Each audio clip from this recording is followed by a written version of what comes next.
야인으로 불리며 흩어져 있던 여진은 어떻게 다시 통합을 이루고 대제국을 건설하게 되었을까요? 이번 편에서는 그 과정을 따라가 봅니다. 16세기 말 동북아시아의 질서가 요동치기 시작합니다. 중원의 명나라는 오랜 부패와 당쟁으로 쇠락의 길을 걷고 있었고, 한반도는 임진왜란이라는 거대한 전란의 소용돌이에 휘말렸습니다.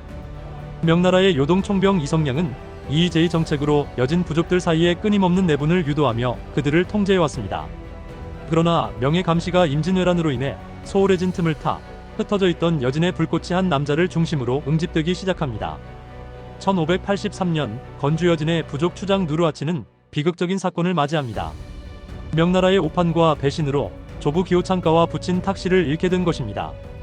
그에게 남은 것은 조상으로부터 물려받은 단 13벌의 갑옷뿐이었습니다.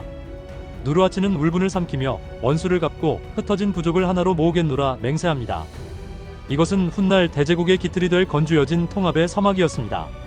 하지만 그는 사적인 원한에 매몰되지 않았습니다. 그는 철저한 실무적 감각과 군사적 천재성으로 흩어진 여진 부족들을 하나둘 흡수하기 시작했습니다. 단순한 약탈자가 아닌 팔기라는 정교한 사회 조직을 설계하여 흩어진 유목민을 하나의 국가 시스템으로 응집시킨 것입니다. 1618년 누르하치는 마침내 명나라를 향해 7가지 큰 원한이라는 뜻의 7대안을 선포하며 전쟁을 공식화합니다.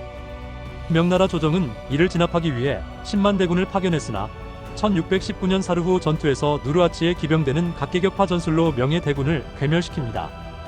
이 승리는 요동의 패권이 명나라에서 여진으로 넘어갔음을 전 세계에 알린 사건이었습니다. 1616년 국호를 금으로 정했던 누르하치는 이제 중원을 넘보는 거대한 위협으로 성장했습니다.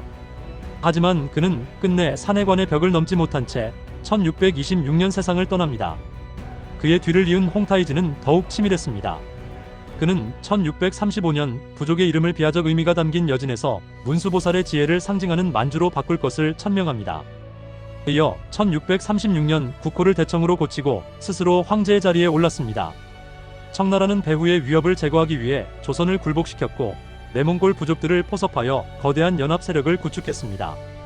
이제 만주족은 단순한 변방의 이민족이 아니라 중원의 질서를 대체할 준비를 마친 새로운 제국이 되었습니다. 정교한 찰갑을 입은 만주 기병들의 말발굽 소리는 이제 만리장성 넘어 북경을 향하고 있었습니다.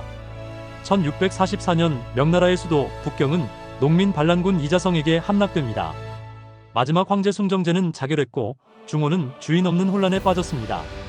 이때 명나라의 북방 방어선인 산해관을 지키던 장수 오삼계는 청나라의 섭정왕 도르곤과 손을 잡는 파격적인 선택을 합니다. 장성문이 열리고 8기군의 깃발이 북경으로 진격했습니다. 피 한 방울 흘리지 않고 자금성에 입성한 청나라는 이자성 세력을 축출하고 자신들이 천명을 이어받았음을 선포합니다. 변방의 작은 부족에서 시작된 여진의 불꽃이 마침내 거대한 중원 대륙을 집어삼키는 순간이었습니다. 동북아시아의 거친 숲속에서 태동한 이들은 이제 동양 최대 제국의 주인공이 되었습니다. 13벌의 갑옷에서 시작된 복수는 대륙의 정복으로 마무리되었고 만주라는 이름은 이후 300년 가까이 동아시아 역사의 중심에 서게 됩니다.